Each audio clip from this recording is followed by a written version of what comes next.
Thank you, Sandy. Should we just start? Listen, for those of you who have stayed, I want to welcome you, and we're on a bit of a schedule right now because we're going to be getting ready for the 12:30 Mass in a very short period of time. But as promised, we want to give you a bit of an update on where we are as a parish, post-COVID, or as we're coming out of it. So, let me just share with you my remarks. In a recent meeting with the new Stewardship Board, which happily was at last in person and fully vaccinated, it was suggested that it would be helpful to share with the entire church community a sort of state of the church, state of the parish information session. Where are we as a community? How is the health of our church post-pandemic? What is happening with the membership? In other words, what's going on? I have shared with you over the past months the endless critical issues we have faced in the physical plant of St. Francis de Sales, ranging from floods due to cracks in pipes to systems compromised by the ravages of age. The massive scaffolding enveloping us is testimony to the work being undertaken to fix and restore our physical plant, the buildings, and the pledges still being fulfilled through our Renew and Rebuild campaign are helping with this. I want to report today on the pastoral side of our mission here at St. Francis de Sales and how that outreach has fared through these times of unprecedented challenge. We sit in between the Upper East Side and East Harlem here on 96th Street.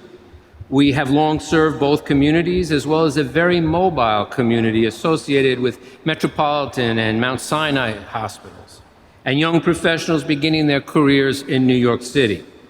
Before the pandemic, we had roughly 500 persons attending Mass each week on Sundays. During the time we couldn't be in person for Mass, on an average, over 250 people were watching Mass with us online. Now that we're back in person, that number has gone to about 150 to 200, and we have roughly 200 persons attending in person between the three Masses. I can't determine where folks are viewing from, but I know anecdotally that families and family members of parishioners tune in from all over the country, Canada also, and the world. Father Rick Bauer watches us from Africa. So Rick, if you're watching, hello in Kenya. During these months of COVID-19, we have been blessed to continue to celebrate sacraments. Weddings and baptisms, communions and confirmations were occasions of great joy. We had 7 adults complete their initiation in the church through the RCIA process. Not too bad for a pandemic year. I take my hat off to Jane and Alice and to the whole RCIA team who worked so hard, Wendy and et al., who were here online and made it keep going. We doubled down on our charitable outreach in the last year. Our Hispanic leadership team was equipped with technology in order to work from home via Zoom with us. $50,000 in food assistance was given out into the community. I'd like to share a story or two which highlights some of the pastoral work that we've been able to do with your support during this difficult year. One day, Jane and I were in the office and the doorbell rang later in the day, and a family came in who wanted to talk to us. They had just lost their daughter after a very long battle of cancer, a young girl. And it was a sacred moment for us because we were just happy to have been on the other side of that door so that they had someone to hear them and listen to them and pray with them and accompany them. It was good to be back. Sad news, of course, difficult news to receive, but we were grateful to God that we were here. And in a real way, you accompany us because they were coming back to a community of faith to whom I am but one representative. So I was happy to be here.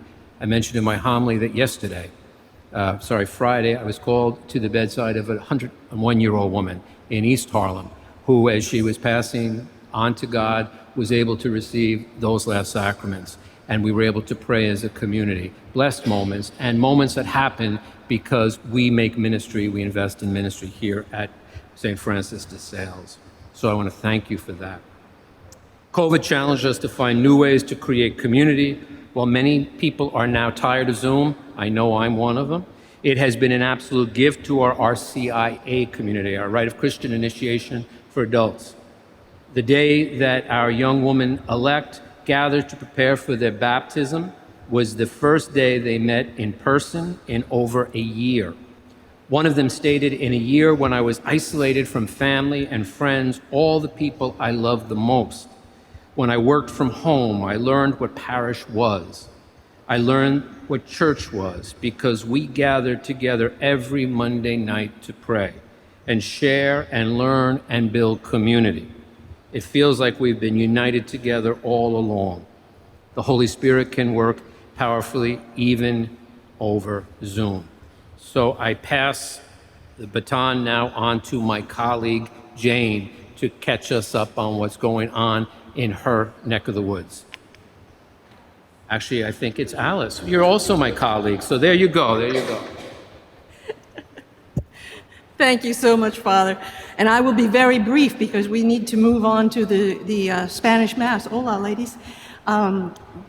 But I'm representing the Stewardship Board here just very quickly because we've heard such wonderful things about the pastoral work that Father Kelly and the staff here have been able to carry on. But just quickly to give you an idea of where we are economically, and particularly with the most important source of income for St. Francis de Sales, which is the weekly collection. In our electronic and online giving, we receive about $3,000 to $4,000 a week. And in our basket, in the thing here, we get about $1,000 to $2,000 a week. So our total collection income has gone down from the pre-pandemic average of about $7,000 to $8,000 a week to where we are now, somewhere between $5,000 and $6,000. But because we had begun to push for electronic giving before the pandemic struck, the online side of our collection has grown, and it serves us so well today. And we need to continue to grow that source of sustainable giving, okay? Now, last week we introduced Venmo, hoping that that'll be a huge help to us. Now, what's Venmo? Glad you asked.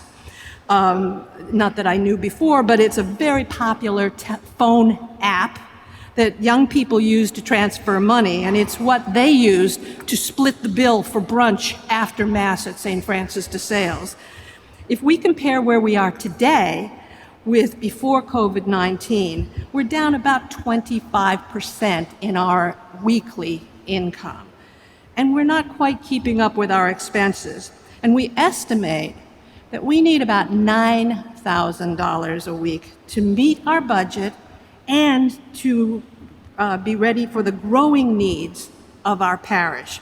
We need to be sure that we're planning responsibly for the pastoral side of the parish as well.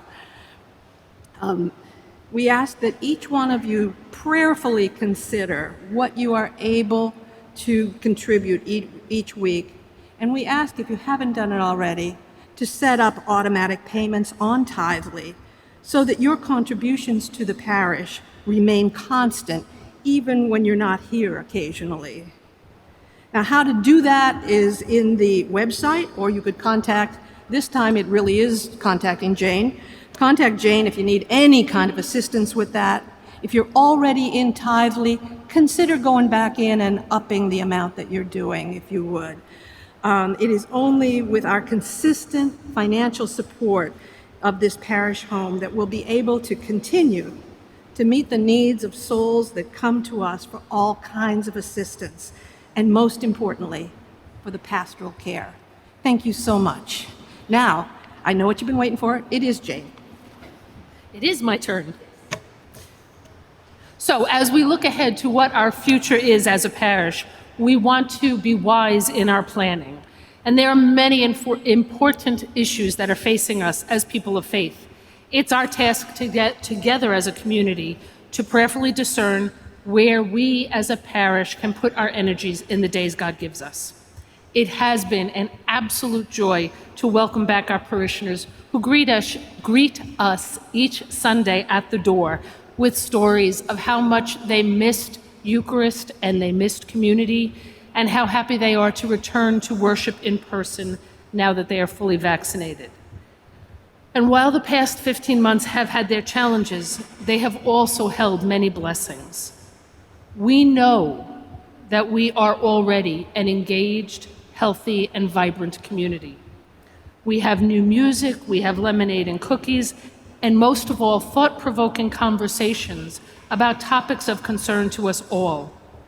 And we have handshakes and smiles and hugs back, and we're grateful for all these wonderful gifts as we come back to in-person events, especially in-person Eucharist. We will return in the fall, God willing, to in-person classes for our religious education children. Our RCIA process has a year-round cycle that we work now, and that has been an amazing source of what the prophet Jeremiah tells us is a future full of hope.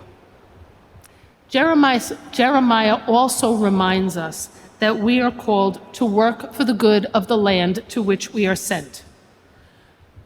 Pope Francis has been constant in his invitation to work together with him in creating a more synodal church, one where we will dialogue with each other to better understand where and how God is calling us to be disciples in this post-pandemic church. With your support, pastoral, financial, every type of support, we look forward to walking into our future full of hope with you.